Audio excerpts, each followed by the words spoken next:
For quite some time now, even prior to the 2020 presidential election, Republican Senator Tom Cotton's name has been floating around as somebody who is almost certainly going to throw their hat into the ring for the 2024 presidential election. And even though we're all still kind of hungover a little bit from the 2020 election, it is unfortunately already time to start thinking of 2024.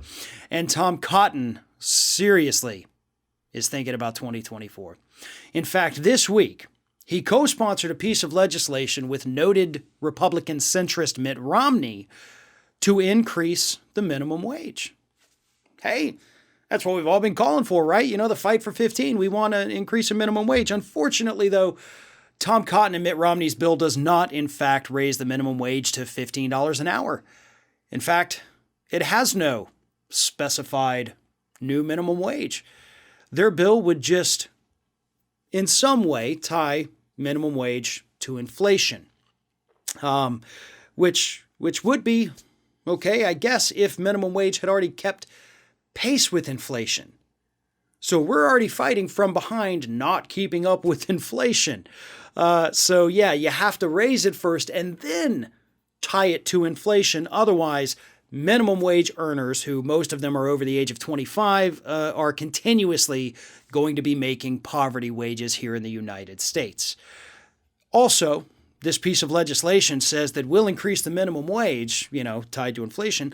Of course, though, also in the law is you can't hire undocumented immigrants here in the United States, which is already a law here in the United States. That's already illegal.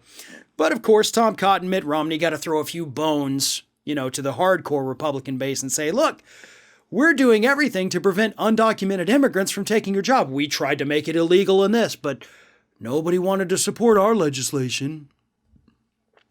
It's pure political posturing. It's dishonest. But this is Tom Cotton trying to rebrand himself as some kind of populist in order to gain support for his 2024 presidential bid. That is all this is. This is a meaningless piece of legislation that he and Mitt Romney have put forward, right? It doesn't do anything really tangible. It has no set guidelines. It is redundant with that you can't hire undocumented immigrants thing. It's a bone, though, that he's trying to put out there and say, look what I tried to do. I tried to fight for the American workers and nobody went along with me. I tried to protect your job from an undocumented immigrant coming across that border and stealing it, and nobody was with me. I am Tom Cotton, and I am on your side, workers. I mean, yeah, I voted for the massive tax cut for the wealthy, and I lied to you saying it was going to trickle down to you because it totally didn't. I'm also a member of the party that routinely bust unions, and we passed these right-to-work laws, which is basically a right-to-work-for-less law, and, all of the other things I do for my wealthy donors, especially those in the defense industry, pushing for all these unwinnable wars that I push for, but I am totally a populist now. What he is effectively trying to do here, folks, is he's trying to capture the same kind of momentum that Donald Trump had back in 2016. But that was not a sustainable movement that Trump created, as much as he would like to think it is. It was a flash in the pan. It was a Republican who went out there at a time when most people were pissed off about their lot in life, and rightfully so, and he capitalized on that, and he said, listen, they're not doing anything for you. Establishment Republicans aren't doing anything for you. Come to me. I'm the new guy. I'm the outsider. I'm a job creator. Look at my businesses.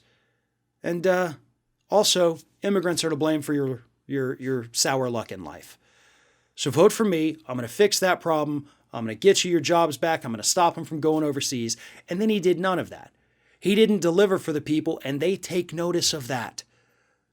So if Tom Cotton thinks he's going to do the same thing, he needs to pay attention to what happened to Donald Trump in all of the elections ever since 2016. Midterms, he got shellacked. 2020, beaten again. Hell, even in 2016, technically, the guy didn't win the popular vote. So yeah, Tom, pretty crappy strategy, buddy. Because it only worked for Trump as a fluke. People have the Republican Party's number. And while the Democrats are sure as hell not perfect on the issue of being populists, they're a hell of a lot better at it than phony Republicans like yourself.